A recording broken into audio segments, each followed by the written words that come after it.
व्यक्तिमत्व स्वतंत्र आहे. Everybody is different. मी मानकर सरांना विचारलं ते म्हणतील मला निळा रंग आवडतो.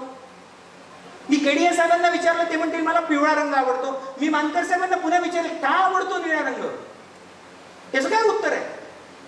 आवडतो. यांना मी विचारलं पिवळा रंग का आवडतो, ते म्हणतील आवडतो. त्याला काय उत्तर आहे? ते म्हणतील सूर्याचा आहे, हे म्हणतील आभाळाचा आहे. मग सूर्य आभाळाचं भांडण का?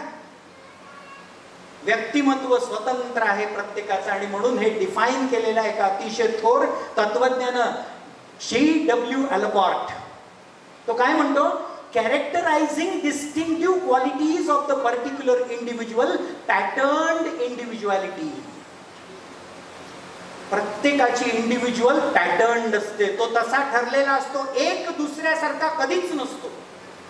एका घरामध्ये एका आई वडिलांकडून जन्म घेतलेले आम्ही दोघं भाऊ, मी आणि माझा लहान भाऊ, आम्ही व्यक्तिमत्वामध्ये आणि विचारांमध्ये संपूर्णपणे वेगळे आहोत.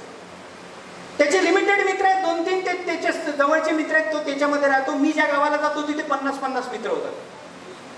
आई वडिलांनी आम्हाला वेगळं नाही शिकवलं, आई वडिलांनी वेगळे संस्कार नाही केले, आम्ही वेगळे घडलो.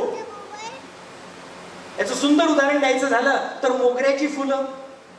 मोगऱ्याची फुलं पाहिल्याबरोबर एकाच्या मनात येतं की ही फुलं झाडावरच ठेवावीत कारण ती चांगली दिसतात. दुसऱ्याच्या मनात येतं की ही पटकन तोडून घ्यावीत, विशेषतः महिलांच्या, आणि गजरा लावून तो सुगंध सगळीकडे पसरत फिरावं. आणि तिसरं आजीच्या लक्षात येतं की ते सगळेच्या सगळे काढून देवाच्या डोक्यावर टाकावे.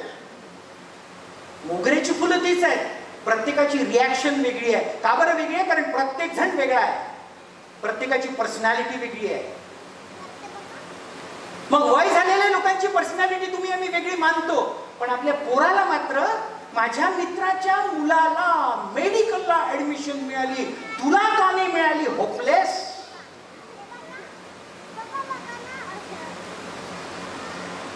तिथे का त्याचं व्यक्तिमत्व वेगळं आहे असं समजत नाही? तिथे का तो वेगळा आहे असं समजत नाही?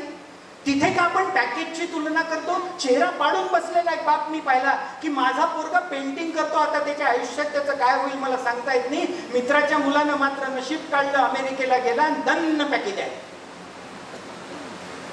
अरे पण त्याला नाही जमत, त्याला इंजिनिअरिंग जमत नाही. त्याच्यासाठी जीव घेशील का त्याचा? त्याला पेंटिंग जमतंय, त्याला ते करू दे. त्याचं व्यक्तिमत्व वेगळं आहे हे समजून घे. त्याला जीवनात उभं राहायला वेळ लागेल हे समजून घे. त्याच्या पाठीशी खंबीरपणे उभा राहा, कारण त्याच्या पाठीशी दुर्दैवानं सध्या समाज उभा राहत नाही. तो त्याला वाईट वाईट बोलतो. ॲडोलसन्स सिरीज का मारतो तो आपल्या मैत्रिणीला?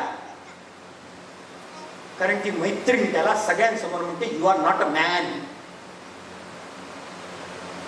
माहितीये का आपल्याला? 7व्या वर्गातल्या आपल्या एखाद्या मुलाला अशा पद्धतीने शाळेमध्ये बुली केलं जात असेल, माहितीये का?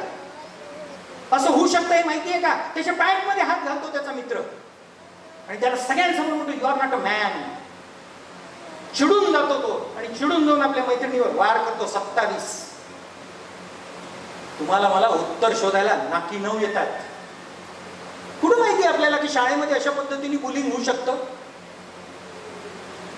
बोलतो का तो मुलगा आपल्याशी? आपण त्याला बोलू देतोय का? महत्वाचा विषय यासाठी आहे की व्यक्तिमत्वाचे 3 पैलू असतात.